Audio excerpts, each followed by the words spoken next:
Total knee replacement के patient यानी कि घुटना बदलना का ऑपरेशन कराने वाले पेशेंटों का यही सवाल रहता है कि ऑपरेशन के बाद वो कब से चलना शुरू करेंगे, कब से फिजियोथेरेपी स्टार्ट करना पड़ेगा, कब वो खुद से वॉशरूम यूज़ कर सकेंगे।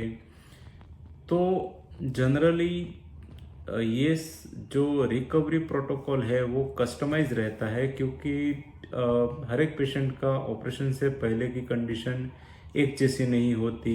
ऑपरेशन के बाद का जो एक्सपेक्टेशन होता है पेशेंट का वो भी पेशेंट टू पेशेंट अलग रहता है। इन जनरली बात करें तो ऑपरेशन के तुरंत 2-3 घंटे तक तो एनेस्थेशिया का असर रहता है, जिससे पेशेंट को पेन वगैरह महसूस नहीं होता है। पर इस दौरान हम पेशेंट को इंजेक्शंस वगैरह देते हैं, तो जब 2-3 घंटे के बाद एनेस्थेशिया का असर जाए तो पेशेंट को पेन मिनिमम महसूस हो। आफ्टर 6 to 8 आवर्स जब पेशेंट का पाँव में मूवमेंट आ जाए तब हम पेशेंट को एंकल की मूवमेंट करना, घुटना दबाना, थोड़ा बहुत मूवमेंट करना एंकरेज करते हैं, और हो सके तो पेशेंट को एक बार खड़ा करते हैं, और अगर पॉसिबल है तो थोड़े स्टेप्स चलाते भी हैं। इससे ये फ़ायदा होता है कि जो थ्रोम्बो एम्बोलिज्म या फैट एम्बोलिज्म होता है, जो एक क्रिटिकल कॉम्प्लिकेशन है जॉइंट रिप्लेसमेंट का, उसका रिस्क मिनिमम हो जाता है। तो पहले दिन हम इतना करते हैं, पेन कंट्रोल मेन कंसर्न रहता है। नेक्स्ट डे से फिजियोथेरेपी स्टार्ट करते हैं, जिसमें एंकल टो मूवमेंट, घुटना दबाने की एक्सरसाइज, पाँव को उठाना, चलना, शुरुआत में वॉकर या स्टिक की सपोर्ट से चलाते हैं, फिर अगर पेशेंट कॉन्फिडेंट हो तो बिना सपोर्ट के भी चलाने का कोशिश करते हैं। जनरली दूसरे या तीसरे दिन पेशेंट को डिस्चार्ज हॉस्पिटल से करते हैं। अगर दोनों घुटनों का ऑपरेशन है तो ये 4 या 5 दिन लगते हैं हॉस्पिटल में। डिस्चार्ज करने का क्राइटेरिया ये रहता है कि पहला तो पेशेंट को अच्छा पेन का कंट्रोल होना चाहिए, पेन महसूस ना होना चाहिए, पेशेंट आराम से चल फिर सकता होना चाहिए, वॉशरूम खुद से यूज़ कर सके। एक प्राइम रिक्वायरमेंट होती है कि पेशेंट घर जाके परेशान ना हो। तो हॉस्पिटल में अगर जब तक ये प्रॉपर ट्रेनिंग नहीं होती है तब तक हॉस्पिटल से डिस्चार्ज नहीं करते हैं। और लास्ट में ड्रेसिंग क्लीन होना चाहिए। अगर ड्रेसिंग सही है तभी हम हॉस्पिटल से पेशेंट को डिस्चार्ज करते हैं।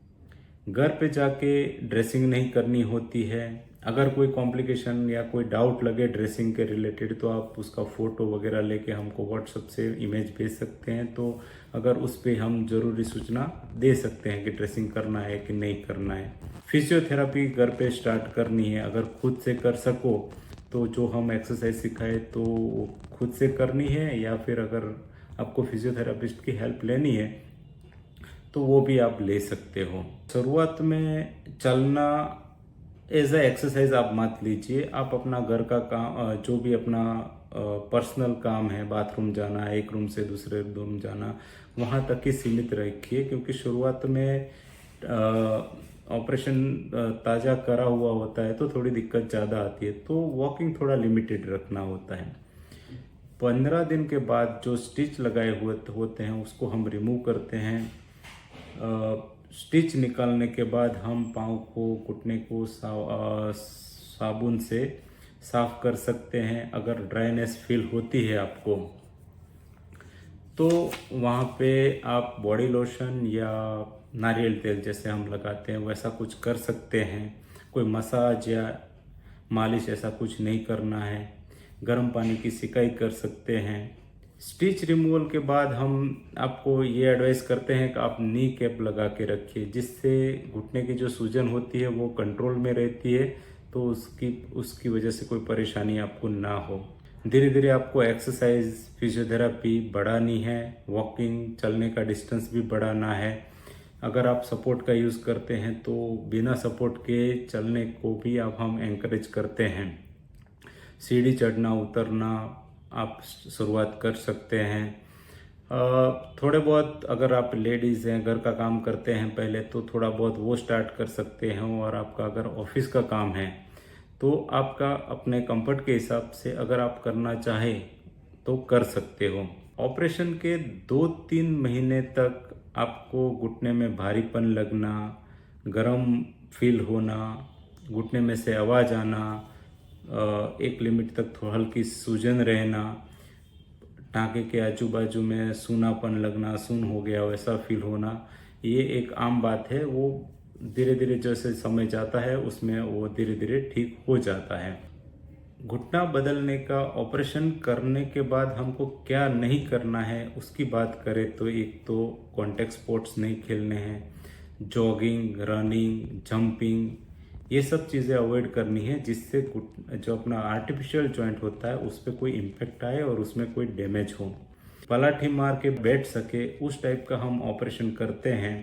पर पलाठी मारना आप ओकेजनल या कोई प्रसंग हो, कोई सोशल गैदरिंग हो, उसमें आपको अगर बैठना है तो उसी टाइप का लिमिटेड रखिए, क्योंकि ज़्यादा पलाठी मार के बैठने में जो घुटने पे स्ट्रेस, जो आर्टिफिशियल जॉइंट होता है उस पर स्ट्रेस बढ़ता है तो उसको डैमेज होने का चांस बढ़ जाता है।